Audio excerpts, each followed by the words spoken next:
안녕하세요. 작은별 라디오입니다. 이번 사례는 조금 황당한데요. 남편이 시댁과 짜고 뒤통수를 심하게 쳤다고 합니다. 그 마무리를 시어머니가 해줬다고 하는데 대체 시댁 사람들과 무슨 일이 있었는지 바로 알아보겠습니다. 안녕하세요. 저는 43살 아이 둘을 키우고 있는 여자입니다. 지금은 경기도 외곽에서 작은 음식점을 하나 운영하고 있어요. 지금 하고 있는 이 음식점 때문에 시댁 사람들과 갈라져서 이젠 원수가 된 상황입니다. 남편은 올해로 45살입니다. 저희는 15년 전에 결혼했고 저는 결혼하자마자 곧바로 시댁에 들어가 살았어요. 남편은 직장을 다니고 있는 상황이었는데 몇 년 다니다가 친구와 사업한다고 나와버렸습니다. 그래서 힘들었고요. 저는 따로 나가서 일을 하거나 직장을 구할 수가 없었어요. 시부모님들이 운영하시는 음식점을 도와야 했습니다. 백반집을 하고 계셨는데 제가 시집 오자마자 거기 직원을 곧바로 자르시더니 저보고 와서 일하라고 하셨거든요. 거기서 일하면서 월급을 받은 것도 아니었고요. 그냥 말 그대로 며느리니까 가서 도와드리는 상황이었어요. 처음엔 속이 터질 것 같고 열불이 나서 힘들었는데 그 와중에 애까지 생기는 바람에 포기하며 살았습니다.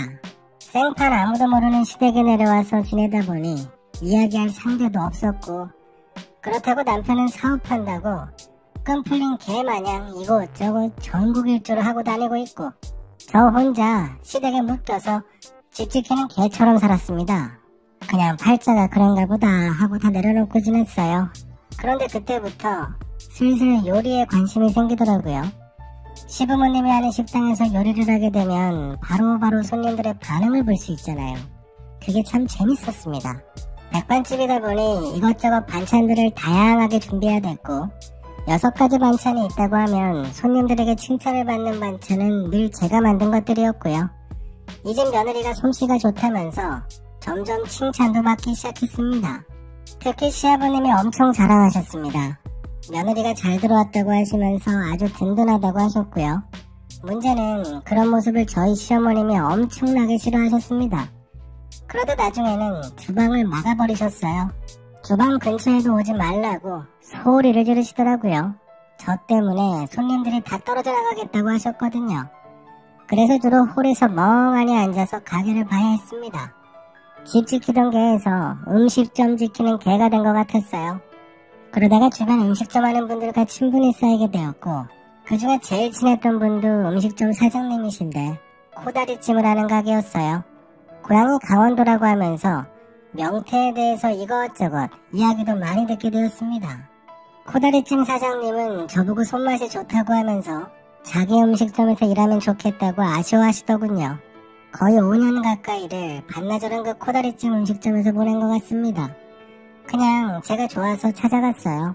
거기서 배우다가 직접 코다리찜을 해보기도 했고 집에서 혼자 만들어서 아침상에 올리면 시아버님과 남편이 무척 좋아했습니다. 맛있다고 하면서요. 하지만 시어머님은 제가 만든 음식은 손도 대지 않으셨어요. 그러다 한 번은 제 남동생이 찾아온 적이 있었는데 그때 제가 그 코다리찜을 사줬거든요. 제 동생이 눈이 번쩍 하더니 이거 너무 맛이 좋다면서 계속 이것저것 코다리찜에 대해서 자세히 물어보기 시작했습니다. 제 남동생은 음식점을 운영하고 있었거든요. 아무래도 직업이 그렇다 보니 관심이 많은가 보다 싶었어요. 근데 그날 이후로도 계속 저에게 코다리찜에 대해서 물어보더라고요. 저보고 만들어 볼 수 있냐고 하면서요. 나중에는 하루 날 잡고 제가 직접 동생네 가게로 가서 코다리찜을 만들어주기도 했습니다.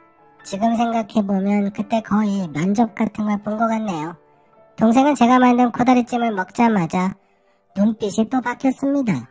그때 그 음식점에서 먹은 것보다 더 맛이 좋다고 하더니 서울 사람들 입맛엔 제가 만든 게 더 좋을 것 같다고 조리법을 알려줄 수 있냐고 해서 당연히 내 동생인데 뭐가 문제냐고 아주 자세히 적어서 주고 왔습니다. 근데 동생이 만들면 그 맛이 나오지 않는다고 했습니다. 그러다 나중에는 그냥 음식점을 같이 하자고 하더군요. 와서 주방만 좀 봐줄 수 없냐면서 수익 배분은 철저하게 해주겠다고 동생 좀 살려달라고 부탁을 했습니다. 지난 몇 년간 시댁 근처 음식점 사장님들을 많이 알게 되어서 저도 내심 그런 음식점을 갖고 싶긴 했거든요. 음식점이라기보단 주방을 갖고 싶었습니다. 시부모님이 운영하는 음식점 주방에는 전 못 들어가니까요. 그런 제 마음을 아는지 동생은 저에게 이번에 함께 음식점을 하면 주방을 마음대로 꾸미라고 하더라고요. 그때 솔직히 많이 솔깃했습니다. 동생은 이건 무조건 성공한다고 믿으라고 했고 저도 심각하게 고민했습니다. 때마침 남편 사업도 힘든 상황이어서 남편과 한참을 상의한 끝에 남편 사업을 접고 합치기로 결정했습니다. 형제들끼리 사업을 해도 말이 많은데 하물며 제 동생과 남편이 동업하는 거라서 시작부터 잡음이 많았습니다. 일단 제 남편은 자존심이 엄청나게 강합니다. 고집은 말할 것도 없고요. 그래서 직장 접고 사업할 때도 그 고집 꺾지 못했던 거고요. 항상 자기가 옳다는 말을 입에 달고 사는 사람입니다. 물론 신뢰는 가지 않고요. 시부모님들이 오랫동안 음식점을 하셨다고 하지만 남편이 직접 음식점을 해본 적이 없어서 믿음이 가지 않았고요. 반면에 제 남동생은 음식점만 이번이 3번째 운영이라 아무래도 경험자의 의견을 많이 따라가게 되었어요. 남편은 그게 늘 불만이었습니다. 왜 자기 말을 듣지 않고 천한 말만 듣냐면서 무시하는 거 아니냐고 화를 냈어요. 그러다 보니 남편이 가게에 나오는 횟수가 점점 줄었고 나중에는 거의 저와 동생 둘이서 운영하게 되었습니다. 남동생은 주변 음식점 사장님들과 사이를 좋게 하려고 아침마다 청소도 하고 눈 오면 다 쓸고 다니고 하면서 그 지역 인심을 얻기 위해 부단히 노력했습니다. 아무리 인심 좋은 동네라고 해도 음식점 사이에서 텃세는 있거든요. 저도 예전에 시댁 음식점에서 일을 도우면서 주변의 사장님들과 친분을 쌓아봤던 경험이 있어서 그런지 나름 빠르게 다른 음식점 사장님들과 친해지기 시작했습니다. 도와주러 가기도 많이 했고요. 게다가 예전에 친했던 코다리찜 사장님이 황태 거래처를 직접 소개까지 해주셔서 일이 더 수월하게 풀렸습니다. 그렇게 2년 넘도록 고생하니 자리가 잡히기 시작하더라고요. 다행이라고 생각했는데 다른 문제가 생기기 시작했습니다. 돈이 모이게 되자 그 돈을 갖고 잡음이 나오게 되었고 저랑 남동생은 사업에 더 투자하자고 의견이 같았지만 남편은 그 돈을 빼서 다른 사업을 하고 싶다고 했어요. 한 가지 사업에 올인하는 게 위험하다고 하면서요. 나중에는 의견이 합쳐지지 않아서 결국 남편이 자기가 나가겠다고 투자금을 돌려달라고 하는 지경에 이르렀습니다. 그렇게 남편이 원하는 대로 투자금을 몽땅 다 돌려줬어요. 모았던 여유 자금에 대출까지 끌어다가 해줬습니다. 그때부터 남편은 사업 아이템을 찾겠다며 다시 고향으로 내려가 버렸고요. 저와 아이들만 남아서 지냈습니다. 그렇게 또 2년 가까이 고생하면서 대출도 갚고 금전적으로 다시 여유가 좀 생기기 시작했습니다. 그때 생각하게 된 게 임대료 문제 때문에 상당히 힘들었거든요. 그래서 그냥 가게를 옮기더라도 우리 가게를 갖자고 생각했어요. 조금 무리를 해서라도 이번에 옮기자고 했고 그래서 거의 1년 정도 더 모아서 가게를 옮기게 되었습니다. 처음엔 남편에게 부탁도 해보고 돈을 빌려달라고도 했는데 그때마다 자기도 사업한다고 매번 거절하더라고요. 나중에는 저와 제 동생의 살림을 합치고 집 하나를 팔고 정말 악착같이 그 작은 집에서 버티면서 결국 옮겼습니다. 그러다 어느 날 새로 옮긴 가게에 시어머님과 막내 신우가 찾아왔더라고요. 가게 구경 왔다며 이곳저곳을 관심 있게 살펴보더군요. 전 솔직히 뭔가 인정받은 것 같아서 내심 뿌듯하고 기분이 정말 좋았었습니다. 뭔가 좀 이상하긴 했지만 시어머님도 이젠 나를 인정해주시나 싶어서 이것저것 알려드리고 그랬어요. 시댁 사람들에게 처음으로 인정받나 싶었는데 인정은 무슨 그거 다 염탐온 거였습니다. 뒤통수 치려고요. 저희가 예전에 음식점 하던 곳은 카페가 들어왔고요. 그곳 바로 맞은편 건물에 새로 음식점이 하나 생기더라고요. 그래서 무슨 음식점인가 싶어서 찾아가 봤는데 그때 정말 기절할 뻔했습니다. 거기에 제 남편이 있더군요. 자기 투자금을 돌려달라고 새로운 사업하겠다고 하면 난리를 치고 거의 뺐다시피 해서 돈을 챙겨가더니 하겠다는 사업이 음식점이었습니다.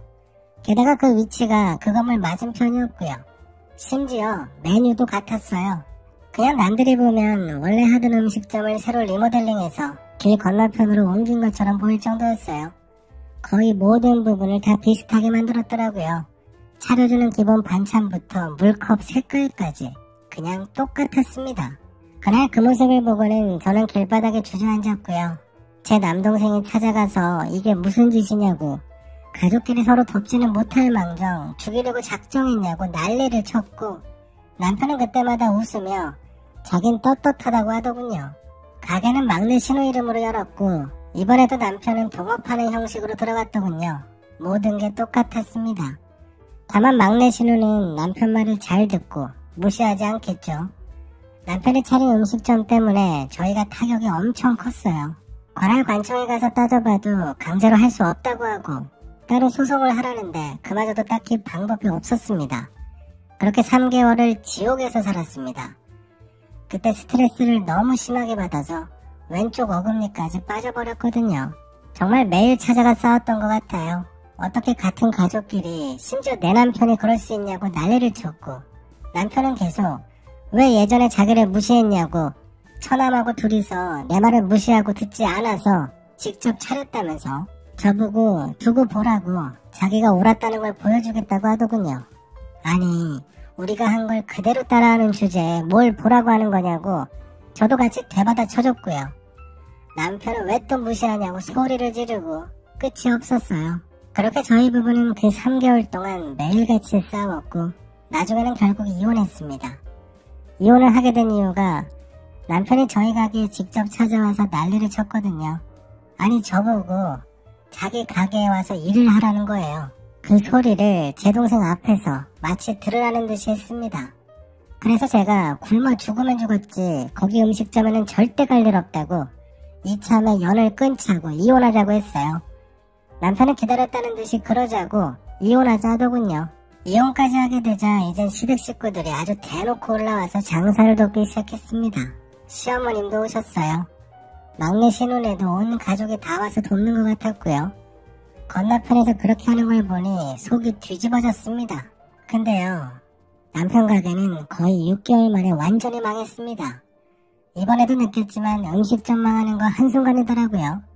초반에는 저희가 했던 음식점인 줄 알고 사람들이 갔는데 그 맛이 같을 수가 없죠. 게다가 시어머니가 오셨잖아요. 예전에 지방에서 식당 운영할 때도 저랑 비교당하는 걸 그렇게 싫어하셨는데 제 음식을 따라하고 싶을까요? 남편이 예전에 사업한다며 끈 풀린 개마냥 나가진해서 저랑 시어머니의 관계를 전혀 몰랐던 거죠. 그게 컸어요.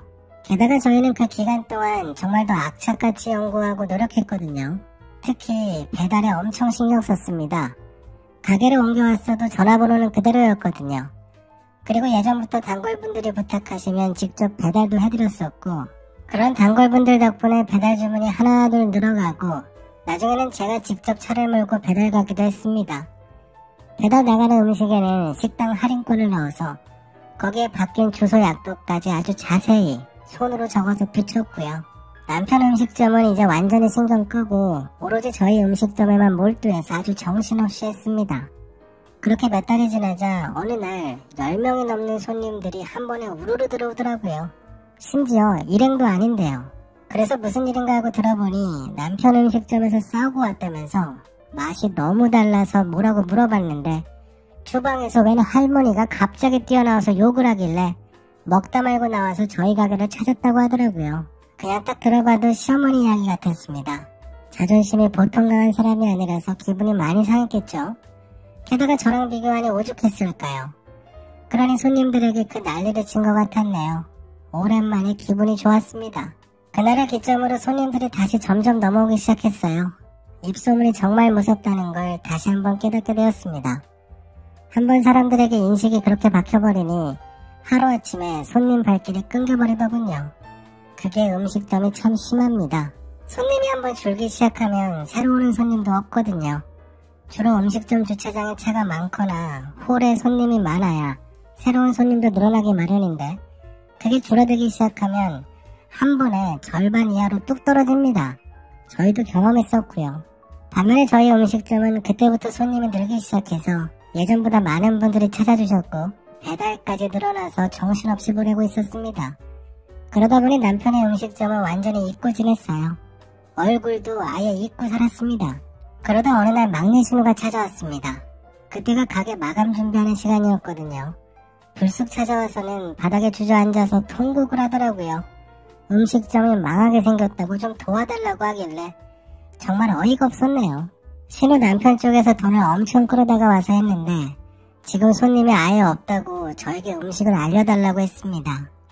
제 남동생과 올케는 예전 자기 모습이 생각났는지 저보고 조금 알려주라고 이야기했지만 제가 단칼에 잘랐습니다. 우린 더 심하게 겪었고 아직까지도 빚 갚느라 단칸방에서 7명이 서로 딱 붙어 지내고 있다고 당장 나가라고 했어요. 계속 저보고 언니 하길래 내가 왜 그쪽 언니냐고 호칭 똑바로 하라고 소리를 질러줬습니다. 그리고 다음날 이젠 전남편까지 찾아와서 난리를 치기 시작했습니다. 갑자기 찾아와서 저보고 경찰에 신고한다고 하더군요. 그날도 손님이 8명 정도가 우르르 몰려왔었는데 그리고 10분 정도 지나자 제 전남편이 들어왔습니다. 대뜸 소리를 지르며 들어오더니 왜 자기 가게 손님들을 다 뺏어가냐고 무슨 소문을 퍼뜨리냐고 하더군요. 그래서 저도 똑같이 웃어주며 우린 당당하다고 그럼 신고를 하던가 고소를 하던가 마음대로 하라고 해줬습니다. 그러자 전남편은 끝까지 자기를 무시한다고 길길이 뛰더니 가게 입구에 있는 의자며 테이블을 발로 차고 던지더군요. 그 난리를 쳐서 경찰까지 부르게 되었고요. 덕분에 저희 가게 테이블들을 싹 바꿨습니다. 리모델링을 해주더라고요.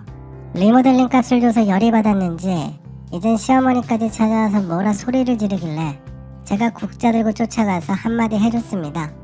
음식 장사를 잘하고 싶으면 여기 와서 이럴 시간에 요리 연습을 더 하라고 소리를 질렀어요. 그러자 이젠 저를 칠기세로 달려들길래 한번 해보라고 이번 기회에 내 어금니도 공짜로 리모델링 한번 해보자고 더 달려들었습니다. 그러니 꼼짝도 못하고 노려만 보다가 가더라고요. 그날부터 저도 칼을 갈기 시작했습니다. 이번 기회에 그 음식점의 씨를 완전히 말려버리기로 작정했습니다. 그래서 기간 한정으로 냉면을 추가했어요. 오는 사람들에게 냉면을 공짜로 디저트로 제공한다고 현수막을 걸었고 반응은 정말 폭발적이었습니다. 그렇게 딱 2달 뒤 여름이 끝남과 동시에 남편이 차린 음식점은 완전히 문을 닫았습니다. 그리고 가게 입구에는 점포임대라는 종이가 크게 붙어 있었고요.